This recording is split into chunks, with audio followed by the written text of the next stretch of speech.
बिस्मिल्लाहिर्रहमानिर्रहीम। अस्सलाम वालेकुम। आज की इस वीडियो में हम सीरीज़ कम्बिनेशन ऑफ रजिस्टर देखेंगे। तो सबसे पहले देखेंगे कि ये जो रजिस्टर है ये रजिस्टर क्या होता है।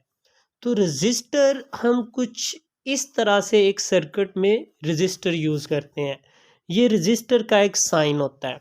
अब अगर इसको कंप्लीट सर्किट बनाएं तो इस तरह हमने बाद में इसमें बैटरी लगा देनी होती है। मैं बता चुका हूँ पहले भी, बैटरी के दो टर्मिनल होते हैं, एक पॉजिटिव और एक नेगेटिव। पॉजिटिव को बड़ा बनाते हैं, नेगेटिव को छोटा बनाते हैं। अब अगर रियल लाइफ में बात करें तो ये रजिस्टर क्या है।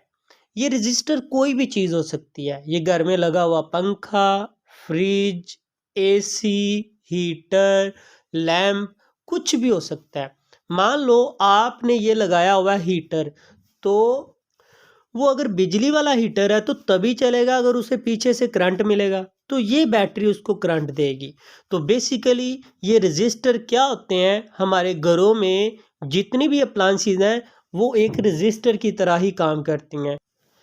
चलिए अब इसे डिटेल से देखते हैं। तो हमने ये तो समझ लिया कि ये जो रजिस्टर है ये क्या होते हैं और इनका सिंबल क्या है। देखते हैं सीरीज कम्बिनेशन में हम क्या करते हैं। अब ये जो वर्ड कम्बिनेशन है इससे ये पता चल रहा है कि यहाँ रजिस्टर एक नहीं है, एक से ज़्यादा है। तो हमें ये बताया जा रहा है in series combination resistor are connected end to end electric current has a single path. तो यहाँ सबसे पहले हमें ये बताया जा रहा है कि इसमें हम रजिस्टर को एंड टू एंड जोड़ते हैं। ये एक रजिस्टर है, इसी एंड के साथ हमने दूसरा रजिस्टर लगा दिया और इसके एंड के साथ हमने तीसरा रजिस्टर लगा दिया। तो पहली बात कंप्लीट हो गई। In series combination resistor are connected end to end electric current has a single path. अब इन रजिस्टर को मान लो ये पंखा लगा है, ये एसी लगा है, ये हीटर लगा है, इनको कहाँ से करंट मिलना है, पीछे मीटर से। और मीटर में, मीटर की जगह यहाँ पे मैं क्या लूँगा, वोल्टेज बैटरी लूँगा। तो ये बैटरी यहाँ इनको करंट देगी। तो हमें बताया गया and electric current has a single path.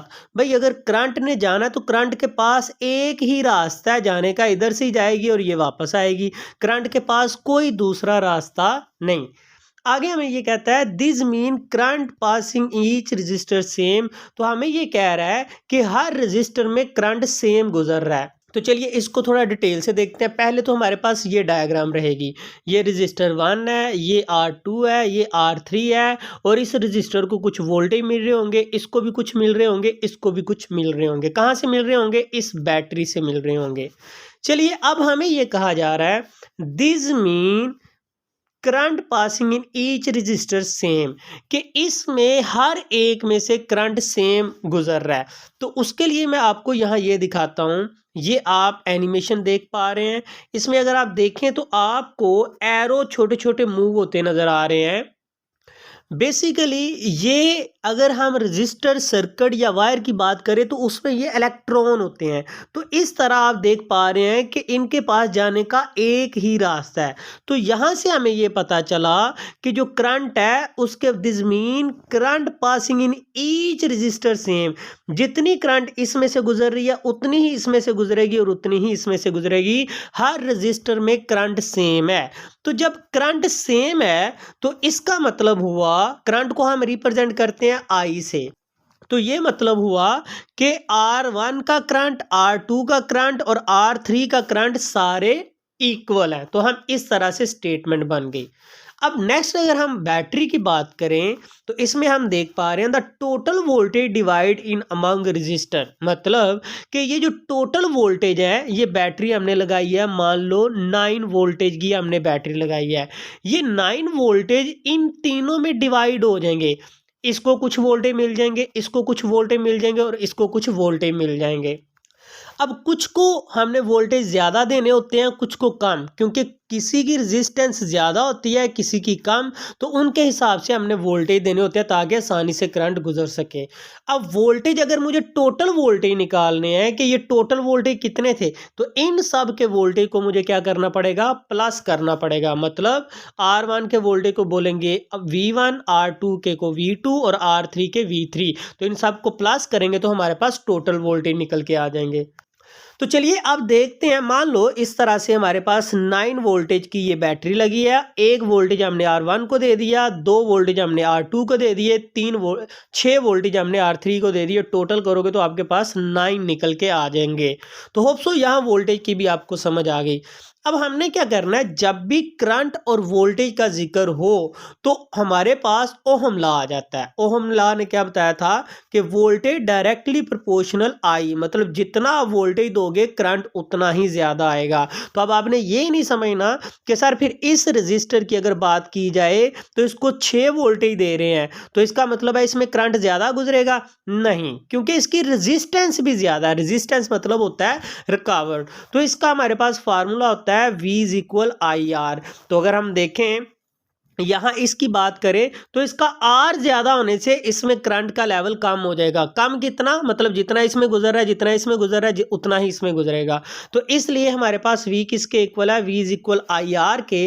तो इस V की जगह, इस V की जगह, सब V की जगह मैं क्या पुट कर दूंगा, आई आर, कुछ इस तरह से। बस फर्क ये है कि ये जो V1 है, V1 किसका था, R1 का, और V2 किसका है, R2 का। तो सिर्फ मैं यहाँ R नहीं लिखूंगा बल्कि R1, R2 और R3 लिखूंगा। तो होप सो आपको यहाँ तक समझ आ गया है। अगर आप इस स्टेटमेंट में देखें तो इस क्वेश्चन में आपको क्या नजर आ रहा है, कॉमन, मेरे पास कॉमन जो है वो I है। R नहीं सेम, क्योंकि ये R1 है ये R2 है, ये दो अलग बातें हैं।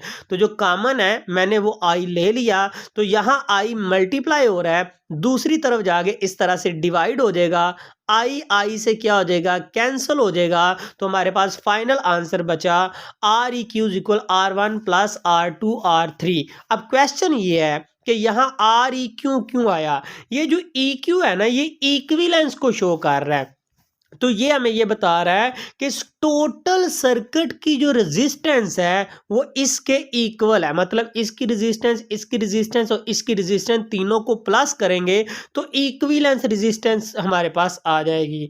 अब यहाँ तो हमारे पास सिर्फ 3 ही रजिस्टर हैं, रजिस्टर हैं। ये यहाँ तो हमारे पास सिर्फ 3 ही रजिस्टर हैं। तो अगर हमारे पास नंबर ऑफ रजिस्टर होते, बहुत ज्यादा रजिस्टर होते, तो उनको इसी तरह आगे जोड़ते जाते। तो लिखना किस तरह था, अगर और रजिस्टर होते तो हमने यहाँ पे R4 कर देना था प्लस R5 कर देना था, और ये बात तब तक चलती रहनी थी जितने भी रजिस्टर होने थे। अब मुझे नहीं पता कितने हैं, तो एंड पे मैंने RN लिख देना था, कुछ इस तरह से। तो होप सो बच्चे आपको ये रजिस्टर जो है अच्छे से समझ आ गए हैं, ये सीरीज रजिस्टर जो है। फिर भी अगर आपका कोई क्वेश्चन है तो आप कमेंट सेक्शन में कमेंट करके पूछ सकते हैं। मिलते हैं नेक्स्ट वीडियो में, तब तक अल्लाह हाफिज़।